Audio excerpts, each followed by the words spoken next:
నమస్తే, welcome to Suman TV. నేను మీ యామ్ని. ప్రస్తుతం మనతో ఉన్నారు ప్రముఖ ఆధ్యాత్మికవేత్త జ్యోతిష్యరత్న శ్రీమతి కోనాల భాగ్యలక్ష్మి రెడ్డి గారు ఉన్నారు. అమ్మతో మాట్లాడి మనకున్న సందేహాల గురించి అడిగి తెలుసుకుందాం. నమస్తే అమ్మ. నమస్తే అండి.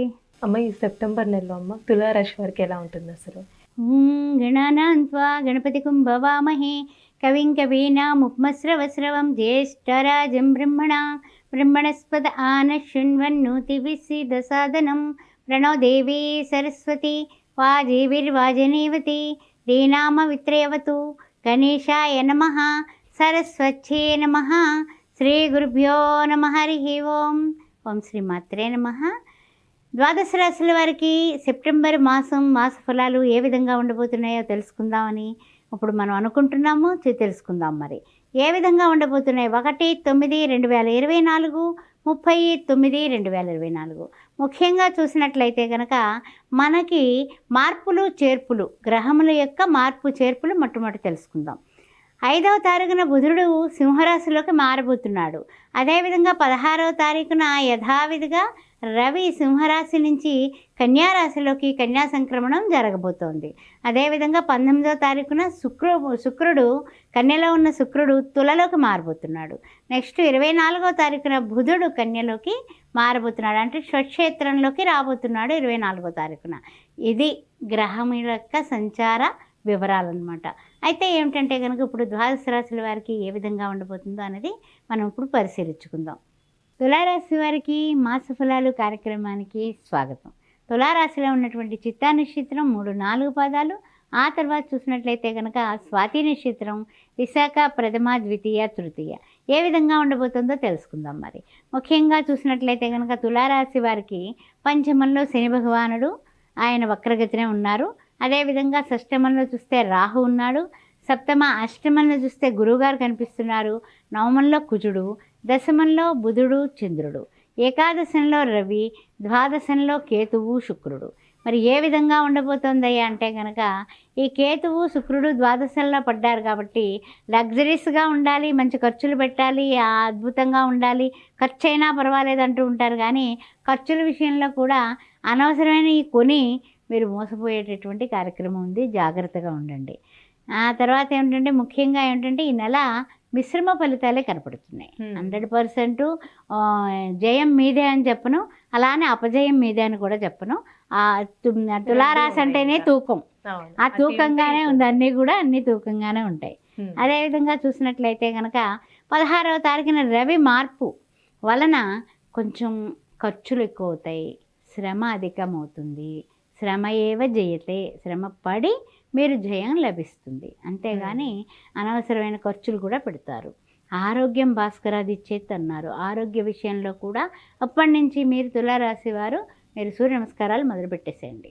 సూర్య భగవానుడికి దండం పెట్టుకొని 3 దోశలు నీళ్లు ఆయనకు అర్పించి ఓం రవాయ నమః, ఓం మిత్రాయ నమః ఏదో ఒక నామం పెట్టుకుని అది చేసుకోండి. చేసుకుంటే అన్ని విధాల యోగదాయకంగా ఉంటుంది. తర్వాత ముఖ్యంగా ఏంటంటే కనుక నేను ప్రయాణం చేయను, నేను మాత్రం ఈ నెల ఎక్కడికి కదలనంటే కదలను అంటారు మీరు. వ్యాపారస్తులైనండి, ఉద్యోగస్తులవనండి, వృత్తుల్లో ఉన్న వాళ్ళు అయిన అవ్వనండి, ఎవరైనప్పటికీ కూడా కోర్టు కేసులకు కూడా వాయిదా అడుగుదాంలే, ఈ నెల మాత్రం నేను కదలలేనమ్మా, ప్రయాణాలు చేసి ఉన్నాం అలా ఏదో ఒక విధంగా అంటూ ఉంటారు. తప్పనిసరిగా మీరు ప్రయాణం చేయాల్సి వస్తుంది. ప్రయాణాలు చేయాలి, తప్పవు. ప్రయాణం చేయడం అనేది తప్పవు. వద్దు అనుకున్నా కూడా తప్పనటువంటి పరిస్థితులు వస్తాయి. మీరే ప్రయాణం చేస్తారు, ఆ విషయం చూసుకోండి. అలానే అమ్మ, ఇప్పుడు విద్యార్థులకి ఉద్యోగస్తులకి విదేశీయానం ఉందంటారా? కరెక్ట్, చాలా మంచి ప్రశ్న వేశారు మీరు. విదేశీయాన ప్రయత్నాలు ఫలించి ఎంఎస్ చేయడానికి యుఎస్ వెళ్ళేటటువంటి అవకాశాలు, యూకే వెళ్ళేటటువంటి అవకాశాలు, అబ్రాడ్ వెళ్ళే అవకాశాలు, స్థాన చలనం కనపడుతోంది ఇక్కడ. తక్కువ విషయం ఏం లేదు. స్థాన చలనం, ప్రయాణాలంటే అవి ఆ ప్రయాణాలు, లేకపోతే ఎక్కడైనా దూరంలో ఉద్యోగం రావచ్చు, ఆ ప్రయాణాలు ఏదైనా సరే మీకు బ్రహ్మాండంగా ఉన్నాయి. కానీ కుటుంబంలో మాత్రం మీకు మంచి నమ్మకం, మంచి గౌరవం దక్కుతుంది.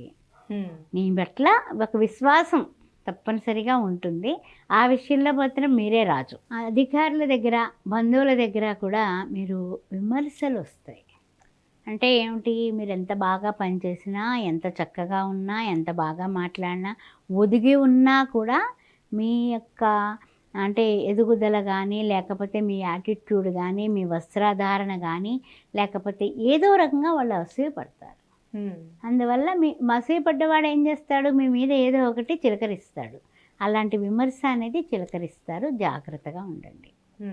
అది అంటే మీ రూపమే వాళ్ళకి నచ్చకపోవచ్చు, మీరు ఇంత బాగుండడం ఏంటి అనుకోవచ్చుగా, మీరు ఎంత నీట్గా డ్రెస్ వేసుకోవడం ఏంటి అనుకోవచ్చుగా.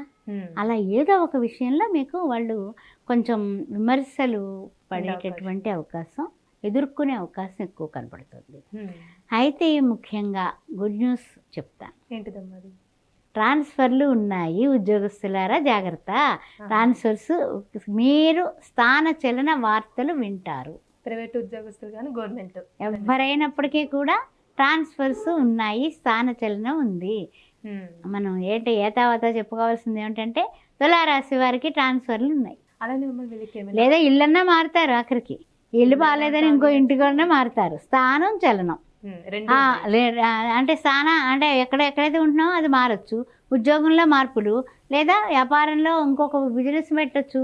యజమాని ఇక్కడ అక్కడ తిరగచ్చు, ఇక్కడ బంట్లను పెట్టుకోవచ్చు, వర్తకులు వాళ్ళ అసిస్టెంట్లను పెట్టచ్చు, అక్కడ వీళ్ళు ఉండొచ్చు. అలా స్థాన చలనం అనేది గ్యారంటీస్కి. అమ్మ, ఈ రాశి వారికి సంబంధించిన పరిహారం అంటే ఏంటమ్మా అసలు?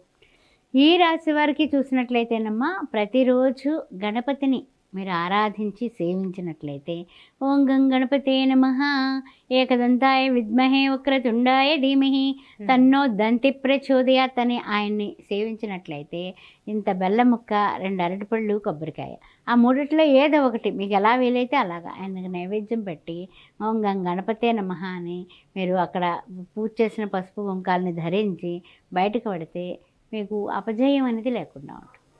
అది ఒకటి. బుధవారం పూట చక్కగా మీరు బయటకు వెళ్ళేటప్పుడు తప్పనిసరిగా ఉండ్రాళ్ళు వండించి ఇంట్లో ఈ యొక్క 4 వారాలు కూడా గణపతికి నివేదించి తప్పనిసరిగా లక్ష్మీ అష్టోత్తరం ఒకటి చేసుకోండి.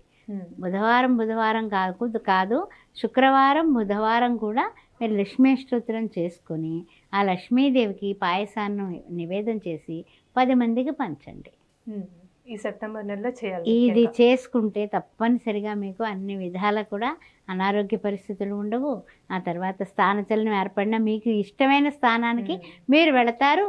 అన్ని విధాల లక్ష్మీ యోగం కూడా ఉంటుంది. మంచి పరిహారం తెలియజేశారమ్మా, ధన్యవాదాలు. శ్రీమాత్రే నమః.